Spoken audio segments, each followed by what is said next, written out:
Hello guys, welcome back to my YouTube channel Code with DK. So once again, I warmly welcome to all of you for today's session. So in previous video, I've already discussed about the variable and constant. What is variable? What is constant? I've already explained about it. So variable we can change anytime. Constant it was fixed. We can't change its renames, right?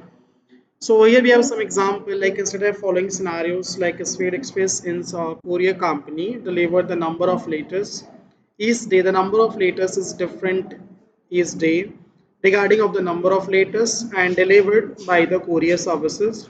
They are the paid to the like carrying charge $5. Identify the variable and constant data in preceding scenario.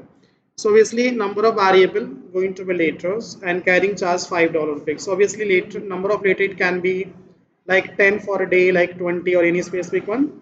Right. So you can see solution variable number of letters and constant carrying charge. What is data type?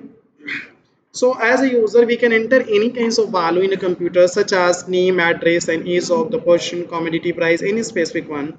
So the value can be broadly categorized in the following types like number and characters. So number mean number type accept only numbers such as age of the person and commodity price.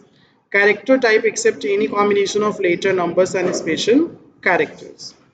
So it is essential to declare a variable so that memory is allocated before it is used in a program.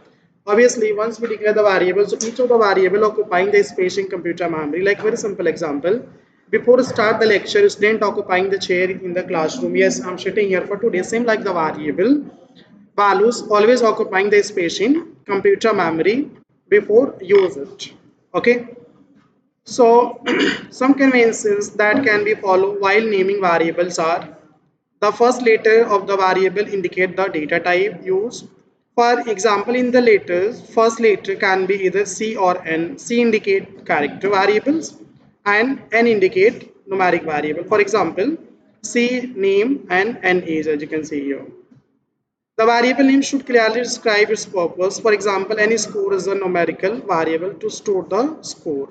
The variable name should not contain any embedded space and symbols like for example like symbols such as at rate, question mark, exclamation sign, dollar sign, square bracket, delimiters like you can see dot, comma, colon should not be used.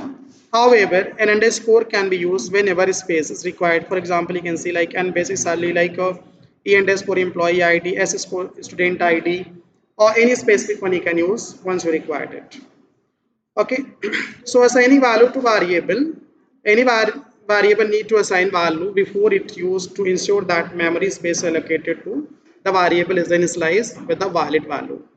Okay, so in next video we are going to see what is the direct assignment and accept statement. So that's it for this video. I hope you like it. Thank you so much.